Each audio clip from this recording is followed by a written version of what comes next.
Morning. आज मैं group theory की नेक्स्ट क्लास ले रहा हूँ। इसमें हम डिफरेंट पॉइंट से होते हुए करेक्टर टेबल तक जाएंगे।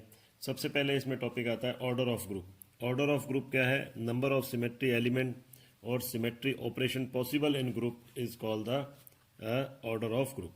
यानी कि कितने उसमें सिमेट्री एलिमेंट और सिमेट्री ऑपरेशन किसी भी ग्रुप में पॉसिबल है, तो उसे हम कहेंगे ऑर्डर ऑफ ग्रुप। जैसे हमने C2V लिया तो हमें पता है C2V1 होता है, C2 होता है, जिसको हम E के बराबर बोलते हैं सिग्मा V, क्योंकि C2V का मतलब ही हो गया C2+2 सिग्मा V।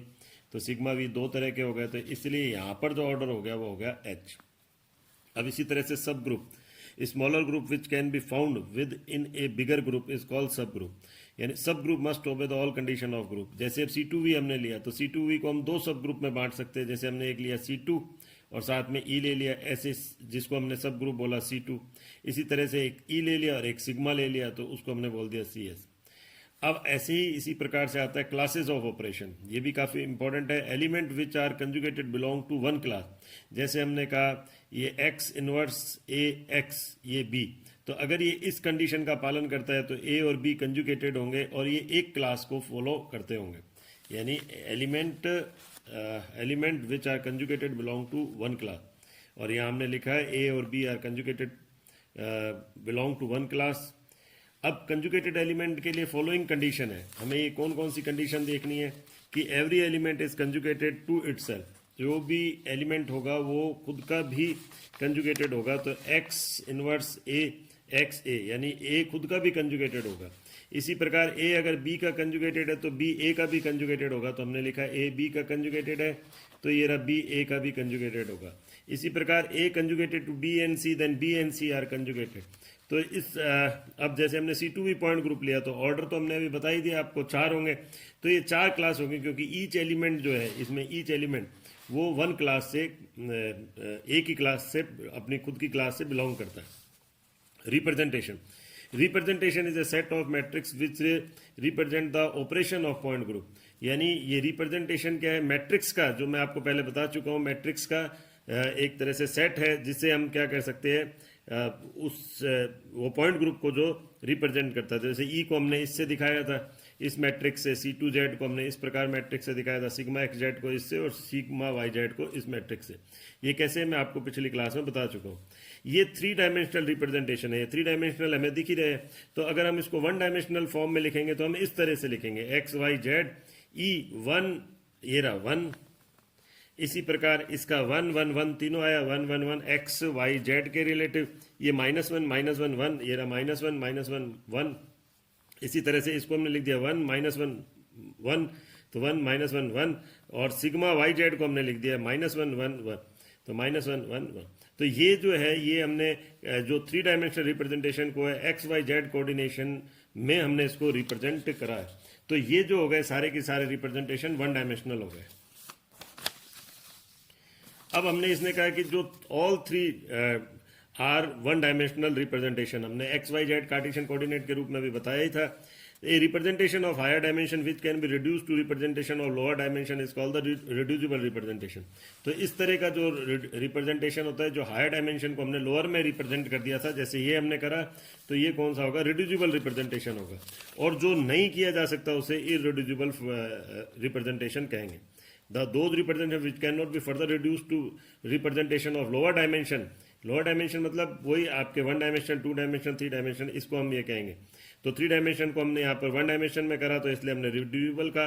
अगर नहीं कर सकते तो हम कहते हैं कि उसको इररिड्यूसिबल रिप्रेजेंटेशन कहेंगे। अब हमारा नेक्स्ट टॉपिक जो है वो है great orthogonality theorem and properties of irreducible representation. ये ग्रेट ऑर्थोगोनैलिटी थ्योरम है, ये हमें ये इस तरह से हमें देखना है। अब इससे फॉर्मूले से इतना क्लियर नहीं होता है, जिससे जो इससे रिजल्ट निकलते हैं, यानी कि जो इसके परिणाम या निष्कर्ष निकलते हैं इस थ्योरम से, उसको हमें देखना है। मेनली ये थ्योरम के जो 5 रिजल्ट है वो हमें इस तरह से प्राप्त हो रहे हैं। तो 5 result can be obtain from the theorem. पहला कौन सा हो गया? Number of irreducible representation in group is equal to number of classes. तो हमें क्या करना है कि जो नंबर ऑफ इररिड्यूसिबल रिप्रेजेंटेशन है वो नंबर ऑफ क्लासेस के होता है। Number of irreducible representation is equal to number of classes के बराबर होता है। ये हमने लिखा हुआ है। ये क्या लिखा है अभी मैं आपको बताता हूं। इसमें sum of square of dimension of irreducible representation equal to order of group, यानी कि जो sum of square of dimension of irreducible representation वो ऑर्डर के बराबर होगा। अब इसी प्रकार sum of square of character of irreducible representation is equal to order of group, तो ये ऑर्डर के बराबर होगा। The character of irreducible representation of the same group are orthogonal to each other. और इसी तरह से पांचवा रिजल्ट भी हमारे, ये जो चार रिजल्ट है ये अभी अभी हमारे काम आएंगे। किस प्रकार से, जैसे हमने C2V पॉइंट ग्रुप लिया, ये C2V के लिए हमने शुरू करा है। इसमें हमने कहा C2V में हमें पता है कि टोटल, हमने कहा number of irreducible representation is equal to number of classes. हमें पता है कि उसमें कितने ऑर्डर होगा, C2V में कितने ऑर्डर होते हैं। C2V का ऑर्डर होता है 4 और क्लासेस भी हमने अभी बोल दिया था 4 ही होगी, 4 ही क्लासेस हो गई। तो इररिड्यूसिबल रिप्रेजेंटेशन को हमने कौन सा बता दिया, टॉ1 टॉ2 टॉ3 और टॉ4 से बता दिया। क्लासेस भी हमने 4 लिखा है, ये रहा।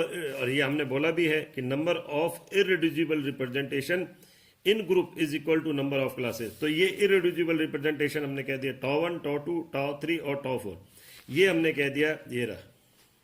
दूसरा, जो ग्रेट ऑर्थोगोनैलिटी थ्योरम से जो दूसरा निष्कर्ष हमने निकाला था, sum of square of dimension of irreducible representation equal to order of group. अब sum of square of dimension, यानी हमने कहा, और यहां हमें देखना पड़ता है ई के लिए, ई जो यूनिडायमेंशनल एक तरह से हम यहाँ पर कह रहे हैं, यहाँ पर यूनिडायमेंशनल है, तो हम इसको अगर करेंगे तो ई मतलब आइडेंटिटी ऑपरेशन को भी हमने रिप्रेजेंट करा है। तो यहाँ हम कहते हैं कि 1 square plus 1 square plus 1 square plus 1 square, और ये किसके बराबर आ जाएगा, आपका 4 के बराबर आ जाएगा। तो यही तो हो रहा है यहाँ पर, 1 square plus 1 square plus 1 square plus 1 square, ये हो गया आपके 4 के बराबर, ये रहा 4 के बराबर। और h क्या हो गया यहाँ पर, h हो गया आपके ऑर्डर ऑफ ग्रुप। हमने यही कहा sum of square of dimension, dimension हमने कहा, डायमेंशन हमेशा ई के सापेक्ष हमें जनरली देखना पड़ता है। वैसे तो सभी में ये 4 के बराबर ही होगा, ये 4 आएगा, यहाँ पर भी 4 आएगा, लेकिन ये जो हमें देखना पड़ता है मेनली ई के हिसाब से। अब दूसरा था sum of square of character of irreducible representation is equal to order of group. अब हमें क्या करना है कि करेक्टर ऑफ इररिड्यूसिबल रिप्रेजेंटेशन, यानी हमने ये वाला हमको लेना है, रो एक तरह से आर हमने दिखाया भी है इसको, आर जो किसको रिप्रेजेंट कर रहा है, रो को। तो हमने यहाँ पर क्या कर दिया, ये 1 का स्क्वायर प्लस 1 का स्क्वायर प्लस 1 का स्क्वायर प्लस 1 का स्क्वायर, ये किसके बराबर आएगा, 4 के बराबर। 4 मतलब ऑर्डर के बराबर, हमने कह भी दिया ऑर्डर के बराबर। इसी तरह से इसका भी सबका स्क्वायर करेंगे 4 आएगा, इस सबका भी स्क्वायर और सम करेंगे तो 4 के बराबर, यानी 1 स्क्वायर, यहाँ मैं लिख देता हूँ इसमें 1 square plus 1 square plus 1 square plus 1 square बराबर 4 आ गया यहाँ पे। अब इसके बाद आ गया the character of irreducible representation of same group are orthogonal to each other. अब यहां पर हमने क्योंकि C2V पॉइंट ग्रुप लिया है, तो हम कह रहे हैं इसके जो करेक्टर है ये आपस में क्या होंगे, ये ऑर्थोगोनल होंगे। ऑर्थोगोनल का मतलब हमने इसको मल्टीप्लाई करा, 1 इंटू 1 1 आ गया, प्लस 1 इंटू 1 1 आ गया, इसको करा तो -1 आ गया, इसको मल्टीप्लाई करा तो -1 आ गया। और ऑर्थोगोनल का मतलब ये होता है कि 0 आ जाए रिजल्ट, तो 1 into 1 plus 1 into 1 plus 1 into -1 plus 1 into -1, तो ये आ गया आपका 0। तो ये रिजल्ट 0 आना चाहिए। आप किसी इसको भी कर दो मल्टीप्लाई, किसी दो को मल्टीप्लाई कर दो, चाहे टॉ1 और टॉ3 को कर दो, चाहे टॉ2 और टॉ3 को कर दो, चाहे टॉ3 और टॉ4 को मल्टीप्लाई करो, तो सभी में 0 आना चाहिए। तो हमने ये 4 मेनली रिजल्ट हमें निकले इसके अंदर। एक तो हमने कह दिया कि ये जो है ये क्या होते हैं, 4 ही होंगे इसके इररिड्यूसिबल रिप्रेजेंटेशन। दूसरा हमने दूसरे वाले से हमारा निकला कि इसका टोटल जो होना चाहिए स्क्वायर का टोटल, वो कितना होना चाहिए, 4 होना चाहिए, क्योंकि वो ऑर्डर के बराबर आना चाहिए। C2V में ऑर्डर कितना होता है, 4 ही होता है। मैं आपको पहले बता चुका हूं, ये रहा ऑर्डर ऑफ ग्रुप, ये रहा ऑर्डर आपको बताया था 4 होता है, H बराबर 4। इसी तरह से हमने कह दिया यहाँ पर भी ऑर्डर जो है ये वाला भी जो है ये 4 के बराबर होना चाहिए स्क्वायर, और ये दोनों ये सब एक दूसरे के ऑर्थोगोनल होने चाहिए। एक और जरूर हमने इसमें लिखा है character of element of same classes of irreducible और रिड्यूसिबल रिप्रेजेंटेशन आर सेम। तो ये अभी जनरली हम इसको यूज नहीं कर रहे। अब यहाँ पर हम क्या कह रहे हैं कि ये टॉ1 टॉ2 टॉ3 टॉ4 तो हम यूज नहीं करेंगे, हम यूज करेंगे ए बी ई टी, ये टर्म यूज करेंगे। ए बी क्या है, यूनिडायमेंशनल करेक्टर को बताता है, ई जो है 2 डायमेंशनल को, और टी जो है 3 डायमेंशनल को। हम यहाँ देख रहे हैं, हमको जनरली ई के सापेक्ष देखना पड़ता है, और यहाँ 1 1 1 1 आ रहा है, तो हमने यहाँ पर क्या कर दिया, ए और बी को हम यूज करेंगे यूनिडायमेंशनल। अब इसमें भी हमको ये देखना पड़ता है कि अब ए, ये सारे या तो ए होंगे या सारे बी होंगे। तो हम सबसे पहले देखेंगे C2Z के सापेक्ष, चूंकि ये C2Z के सापेक्ष सिमेट्रिक है, यानी प्लस प्लस आ रहा है मान, तो इसको हम कह देंगे A1 ए आ जाएंगे, ये दोनों ए हो जाएंगे, यानी कि ये दोनों एक तरह से ए हो जाएंगे, और ये C2Z के सापेक्ष असिमेट्रिक है, तो ये हमने कह देंगे इसके लिए बी यूज कर देंगे। अब हम कहेंगे इन दोनों में कैसे डिफ्रेंशिएट करें, तो हम क्या करेंगे कि इसको A1 और A2 कह देंगे। क्यों? क्योंकि ये सिग्मा XZ के सापेक्ष सिमेट्रिक है और इसके सापेक्ष एंटी सिमेट्रिक है, तो हमने इसको -1 कह दिया, तो A1 और ये A2 हो गया। इसी तरह से ये इसके सापेक्ष सिमेट्रिक और इसके सापेक्ष सिमेट्रिक नहीं है, तो इसको हमने कह दिया B1 और यहाँ हो जाएगा B2। ये इस तरह से हम इसको निकाल लेंगे। ये रहा A1 A2 B1 B2। तो ये सिमेट्री, और ये हमने लिखा हुआ भी है, ये हमको ये जो टर्म आते हैं ये इनकी सिमेट्रिक के बेस पर देखे जाते हैं, प्रिंसिपल एक्सिस के सापेक्ष और सिमेट्रिक प्लेन के सापेक्ष। तो ये हमारे पास आ गया, इस तरह से दो कॉलम हमारे पास आ गए, ये करेक्टर टेबल के हमारे पास दो कॉलम और C2V करेक्टर टेबल के लिए। अब हमको देखना पड़ता है थर्ड कॉलम। थर्ड कॉलम जो होता है वो कार्टेशियन कोऑर्डिनेट और रोटेशनल एक्सिस को बताता है।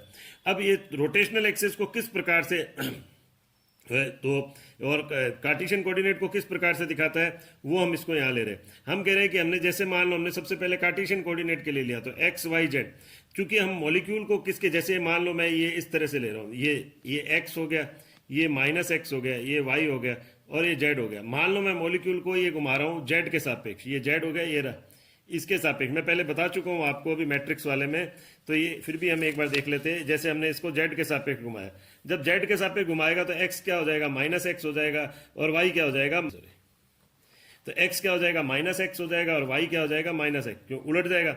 तो हमने कहा कि मान लो हमने E के सापेक्ष तो कोई भी परिवर्तन नहीं आएगा, तो हमने ये पूरे के पूरे ऐसे लिख दिए। अब मैंने Z के सापेक्ष घुमाया, यानी C2Z के सापेक्ष घुमाया, तो मैंने अभी आपको बताया X जो है वो -X हो जाएगा और Y भी -Y हो जाएगा, लेकिन Z में कोई परिवर्तन नहीं आएगा, क्योंकि हम इसके सापेक्ष तो घुमा ही रहे, इसके सापेक्ष तो हम क्या कर रहे हैं, रोटेट कर ही रहे हैं। अब हम कह रहे हैं कि सिग्मा XZ है। सिग्मा XZ का मतलब हो गया, यानी कि ये ऊपर से हमने लिया है, ऊपर से हम क्या कर रहे हैं, ऊपर से इसको ले रहे हैं, यानी कि ये ऊपर से XZ, ये इस तरह से। तो ये ऊपर से हम अगर काट रहे हैं किसी चीज को, ऊपर से काट रहे हैं, तो y -y हो जाएगा। तो XZ में देख लेते हैं हम, y -y हो जाएगा, और YZ में हम ऊपर से यहां से काट रहे हैं, तो x -x हो जाएगा। तो x जो हो गया वो -x वाला आ गया। तो ये इस तरह से हमने इसको ले लिया। अब XYZ जो है ये हमने यहाँ लिखा, और इसके सापेक्ष जो सिंबल थे हमारे पास B1 B2 और A1, तो ये रहा B1 B2 और A1। हम इसको मैच कर सकते हैं। B1 को हम जैसे एक चेक करते हैं, 1 -1 1 -1, तो ये हमने देख लिया 1 -1 1 -1, ये रहा B1। तो x जो है वो B1 के सापेक्ष के इक्वलेंट है, y जो है वो B2 के इक्वलेंट है, z जो है वो A1 के इक्वलेंट है। इसी प्रकार रोटेशनल एक्सेस को भी हम यहाँ डिफाइन कर लेते हैं। तो रोटेशनल एक्सेस इस प्रकार से हमारी जो टेबल आती है ये वाली, वो C2V के लिए ये हमारे पास आ जाता है लीनियर फंक्शन और रोटेशन। यानी पहला तो हो गया C2V, ये रहा A1 A2 B1 B2, और ये वाले हमने बता ही दिए। और ये हमने अभी Z, ये हमने जो अभी बताया है कि ये किसके सापेक्ष है, B1 जो है वो B1 X जो है वो B1 से रिलेटेड है, तो B1 से रिलेटेड हमने लिख दिया X। ऐसे हमने लिखा था Y जो है वो B2 से रिलेटेड है, तो Y जो B2 से रिलेटेड है वो Y, और जो Z है वो A1 से रिलेटेड है, तो ये हमने लिख दिया Z जो है A1 से रिलेटेड। इसी प्रकार से हमने रोटेशन एक्सिस को भी बताया। और ये तो सिंपल ही है। इसमें जब आपने फोर्थ कॉलम जो है वो इनका स्क्वायर है, जैसे x का स्क्वायर मैं मान लो करता हूँ, तो x का स्क्वायर किसके बराबर आएगा, यहाँ का स्क्वायर करता हूँ, तो 1 स्क्वायर 1 स्क्वायर 1 स्क्वायर 1 स्क्वायर, यानी 1 1 1 1, तो ये रहा। ऐसे ही y का स्क्वायर भी इसमें आ जाएगा, तो ऐसे ही z का स्क्वायर भी सब इसमें आ गया। यानी x और y को मैं मान लो, ये xy लिख रहा हूँ यहाँ पर, तो xy का मतलब हो गया मैं इन दो को मल्टीप्लाई कर रहा हूँ, किसको, x और y को। तो अगर मैं इसको मल्टीप्लाई करता हूँ तो क्या आ जाएगा 1, ये रहा 1, और इसको मल्टीप्लाई करता हूँ तो +1 आएगा, ये भी +1, यहाँ मल्टीप्लाई करता हूँ तो -1, और यहाँ मल्टीप्लाई करता हूँ तो -1, तो xy आ गया। इसी तरह से xz और zx, और ये जो हो गया ये क्यूबिक फंक्शन हो गया, ये इस तरह से क्यूबिक फंक्शन हो गया।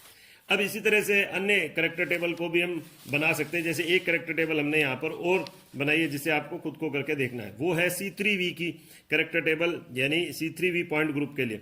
अब यहाँ हमें पता है कि ऑर्डर कितना है, 6 है, तो 6 का मतलब हो गया 1 स्क्वायर 1 स्क्वायर और 2 का स्क्वायर, यानी कितना हो गया, टोटल हो गया यहाँ पर भी वही 6, 1 का स्क्वायर प्लस 2 का स्क्वायर, तो ये आ जाएगा हमारे पास 1 का स्क्वायर प्लस 2 का स्क्वायर, तो ये हमारे पास आ गया 6।